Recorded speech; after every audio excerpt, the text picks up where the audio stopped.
जाकर अपने कामकाज का हिसाब किताब अब ये नेता दे रहे हैं। ऐसे में न्यूज 18 बिहार झारखंड भी जनता के हिस्से का सवाल पूछने और नेताजी के कामकाज का हिसाब किताब लेने के लिए मैदान में उतर चुकी है। इस सीरीज में हम पड़ताल करेंगे धनबाद विधानसभा क्षेत्र की, जहां से राज सिन्हा 2 बार जीतकर विधायक बने। राज सिन्हा ने अपने कार्यकाल में कई काम को पूरा करने के दावे किए हैं। उनके दावों में कितना दम है, इसे लेकर हमने धनबाद की जनता से ही बात की। देखिए हमारी इस पड़ताल को।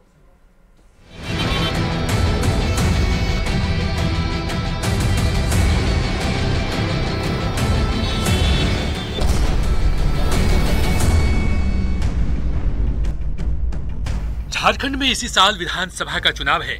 मुख्यमंत्री, मंत्री, विधायक, नेता सब एक बार फिर जनता की अदालत में हैं। सत्ता पक्ष 5 साल के काम गिनवा रहा है, विपक्ष सरकार पर आरोप लगा रही है। इस बीच विधायक अपने अपने क्षेत्र में जनता के बीच पहुंचकर अपने काम का हिसाब देकर अपनी सियासी जमीन मजबूत कर रहे हैं। नेताओं के दावे अपनी जगह है, लेकिन हम बात करेंगे जनता की।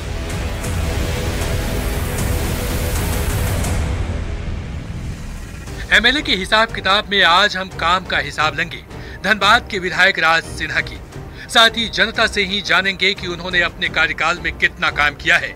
लेकिन उससे पहले विधायक राज सिन्हा के सियासी सफर पर एक नजर डाल लेते हैं।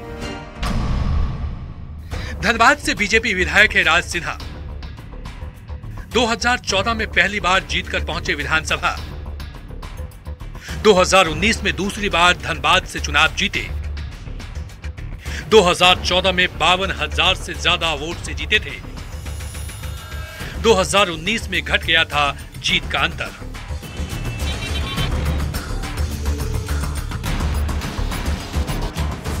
राज सिन्हा दूसरी बार धनबाद से विधायक बने हैं। ऐसे में हमने पहला सवाल यही कर लिया कि इन 10 सालों में आपने क्या क्या काम किए हैं। मैंने वादा किया था कि मैं जीत के जाऊंगा तो पहला काम करूंगा धनबाद के लोगों के लिए, यहाँ के विश्वविद्यालय यहाँ लाऊंगा। और मैंने जब जीत के मैं गया तब से लगातार मैं प्रयास किया और हमारा सौभाग्य है, मैं अपने तत्कालीन मुख्यमंत्री रघुवर दास जी को भी धन्यवाद दूंगा कि उन्होंने मेरी बात को, यहाँ की जनता की भावना को समझा और 17 में यहाँ कोयलांचल विश्वविद्यालय विनोद बिहारी महतो जी के नाम पर शुरू हो गया और आज देख रहे हैं कि फुल फ्लेजेड काम कर रहा है। तो ये, इसके अलावा माडा कर्मियों की समस्या थी, माडा के वहाँ पर पैसा उनको नहीं मिल रहा था। वो मैंने विधानसभा में फिर माननीय मुख्यमंत्री से आग्रह करके, तत्कालीन नगर विकास मंत्री थे सीपी सिंह जी, उनसे बात करके माडा का यहाँ उनका भी नियम विधानसभा में बिल पास हुआ। उनके स्थापना के पैसे, उनके तनख्वाह के पैसे बढ़े। अब ये बात अलग है कि सरकार बदलने के बाद फिर वही स्थिति इनकी हो गई है, या अनुकंपा पर जो लोग नौकरी पाने के लिए आज वर्षों से हमारे लड़के हुए आंदोलन पर कर रहे हैं, सरकार के कान पे जू नहीं रेंग रही है। इसके अलावा धनबाद में माननीय मुख्यमंत्री रघुवर दास जी ने मैथन फेज 2, जो यहाँ पीने की पानी की समस्या है, उसके लिए यहाँ योजना का शिलान्यास किया। वो 22 में पूरा होना था, लेकिन सरकार बदलने के बाद ये योजना जो है ठंडे बस्ते में चली गई है। काम हो रहा है, लेकिन जो अपेक्षित प्रगति होनी चाहिए थी वो नहीं है। अभी तक मुझे लगता है कि मुश्किल से 30-40% ही काम हुआ होगा। इसके अलावा माडा का भी जो पीने के पानी की व्यवस्था है, उसको भी सुधारने के लिए वो भी योजना, वो भी लगभग 450 करोड़ की या 450 करोड़ की योजना वो स्वीकृत हो गई थी, उसका भी शिलान्यास हो गया था। वो भी काम शुरू हुआ, लेकिन वो भी काम पूरा होने के जगह पर अभी तक उसका भी प्रोग्रेस। विधायक ही जनता की आवाज होते हैं, तो अगला सवाल हमने यही पूछा कि विधानसभा में अपने क्षेत्र की जनता के सरोकार से जुड़े कितने सवाल उठाए। देखिए, विधानसभा में तो मुझे लगता है कि मेरी उपस्थिति 100% होगी, 100% होगी। ऐसा ही कोई 1-2 दिन होगा तो किसी कारणवश, लेकिन मुझे जो लगता है कि हमारी उपस्थिति 100% है। और हर सत्र में हमने धनबाद से जुड़े हुए या राज्य से जुड़े हुए कई एक महत्वपूर्ण प्रश्नों को हमने रखा है। और कोई दिन ऐसा खाली नहीं होता है जो लगभग हम लोग कोई ना कोई सवाल धनबाद से या क्षेत्र से या राज्य से जुड़े हुए कोई विषय हमने नहीं रखा है। कई एक इम्पोर्टेंट राज्य स्तरीय मुद्दे हमने उठाए हैं और उसमें अब जैसे एक रोड एक्सीडेंट में जो रन एंड फ्लेड वाला जो मामला था, उसमें जो लोगों को राशि कम मिलती थी, वो मुद्दा हमने उठाया और सरकार ने सदन में घोषणा किया कि 4 लाख हम उनको देंगे। अब राज सिन्हा ने अपने 10 साल के कार्यकाल में किए गए काम गिनवाए, तो हमने ये जानने की कोशिश की कि ऐसा कौन सा काम है जो आप नहीं कर पाए। तो सुनिए उन्होंने क्या कुछ कहा। एक जो इम्पोर्टेंट मुद्दा जो मुझे, जैसे रघुवर जी के समय में ही हमने वो बजट भाषण में भी रघुवर जी ने घोषणा किया था कि मटकुरिया से पूजा टॉकीज तक ये एक फ्लाईओवर बनाने का काम धनबाद के अंदर, जो कि काफी महत्वपूर्ण, काफी आवश्यक कार्य है, ये नहीं हो पाया। ये उसको वो एक दूसरा फ्लाईओवर आ गया, वो मटकुरिया से सीधे भूली मोड़ जाने का वो पास हुआ, लेकिन वो आज तक वो बहुत उस पर झंझट है। कोई ठेकेदार भी टर्न अप नहीं होता, कोई करना भी नहीं चाहता। उसमें सैकड़ों घर वासेपुर से खाली कराने पड़ेंगे, इसके वजह से वो काम हुआ नहीं। लेकिन यह जो हालांकि फिर बाद में वो अंडरपास गया, पुल के पास अंडरपास बनाने का एक और ज्यादा वो माने और अंडरपास हो, इसका हुआ, टेंडर भी हुआ, लेकिन टेक्निकलिटी के चलते कुछ न कुछ तकनीकी कारण से वो अभी तक टलते आ रहा है। तो ये जो एक है धनबाद का बहुत महत्वपूर्ण विषय है जो अभी तक नहीं हो पाया है। इसी सवाल को हमने थोड़ा दूसरी तरीके से पूछा कि अगर तीसरी बार जनता आपको चुनती है तो कौन सा काम करेंगे। इस बार मैं जो हमारा पीने का पानी का जो मैथन फेज 2 है या माडा की योजना है, वो सारे को लग भिड़ करके जल्दी उसको पूरा कराऊंगा।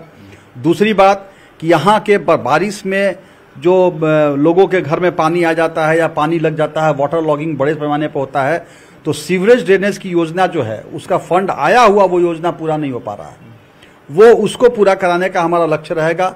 इसके अलावा जो ट्रैफिक जाम से जो निजात मिल रहा है, अभी निजात जो नहीं मिल रहा है लोगों को, जैसे बैंक मोड़ का तो खैर वो तो एक घोषित, लेकिन अभी कई एक ऐसे पॉइंट आ गए हैं, जैसे आपका हीरापुर के पास, हटिया मोड़ के पास जाम लग रहा है, सराय ढेला में जाम लगा। अब सराय ढेला में देखिए रोड चौड़ीकरण हुआ, लेकिन ये सराय ढेला स्टील गेट के पास वो अभी तक वहां भूमि अधिग्रहण नहीं हो पाया, तो कुछ तो टेक्निकल मामला, कुछ कोर्ट क्या सब फंसा हुआ है। तो हमारी कोशिश होगी कि इसको भी, ये जो आम लोगों के जाने वाले जो सड़कें हैं, इसको जाम से निजात दिलाया जाए, हटिया मोड़ के पास, सराय ढेला के पास, या और भी जहां है। इसके अलावा जो सड़कों पर दुकानें लगती हैं, जो वेंडर्स हमारे हैं, इनके लिए कोई वेंडर्स जोन हम अभी तक नहीं बना पाया है। हमारा नगर निगम पता नहीं क्यों पैसा आने के बाद भी वो काम नहीं हो पा रहा है। 1-2 जगह बना भी है तो ऐसा जगह बना है जहां दुकानदार को जाने से कोई फायदा है नहीं। जनता के बीच जाने से पहले हमने राज सिन्हा से ही पूछ लिया कि आपके क्षेत्र की समस्याएं क्या है। तो सुनिए कई समस्या गिनवा दी।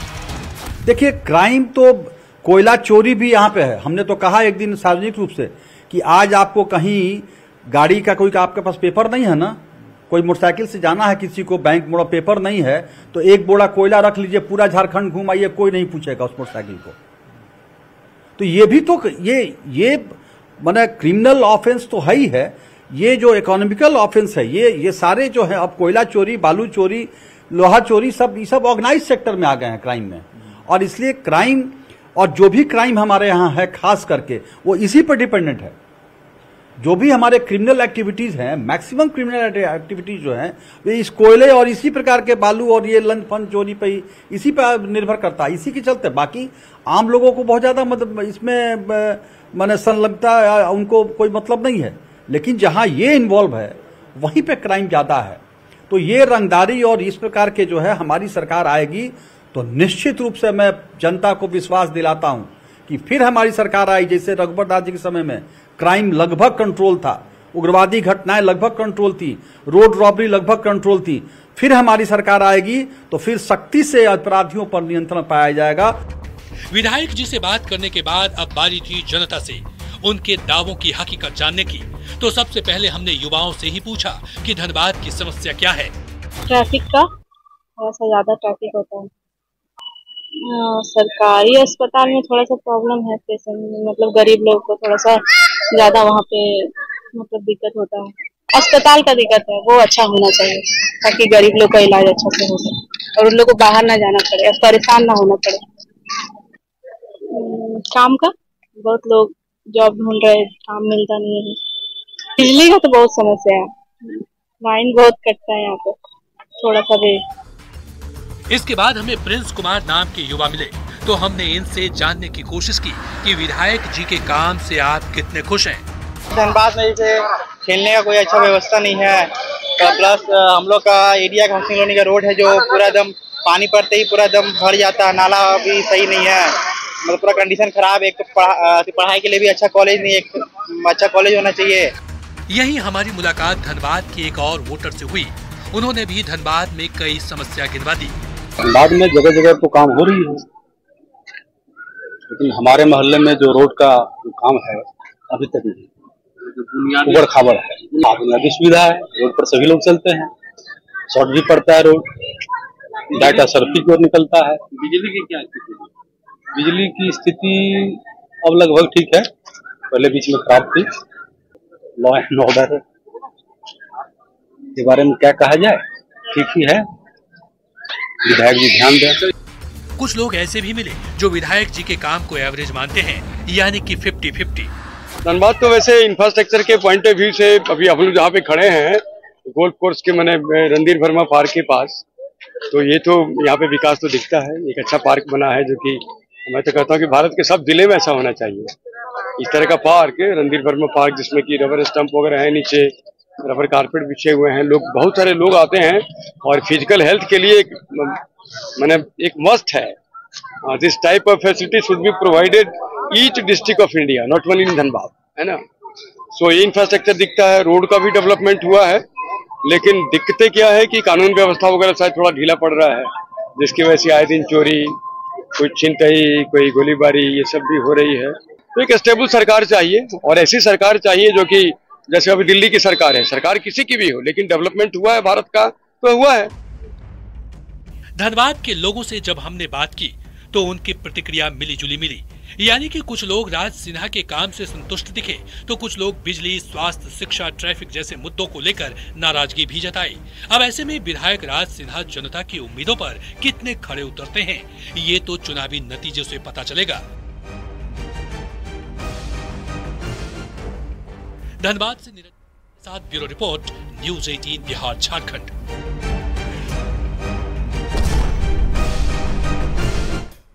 तो इस बुलेटिन में बस इतना ही, लेकिन न्यूज़ 18 बिहार झारखंड पर खबरों का सिलसिला लगातार जारी है।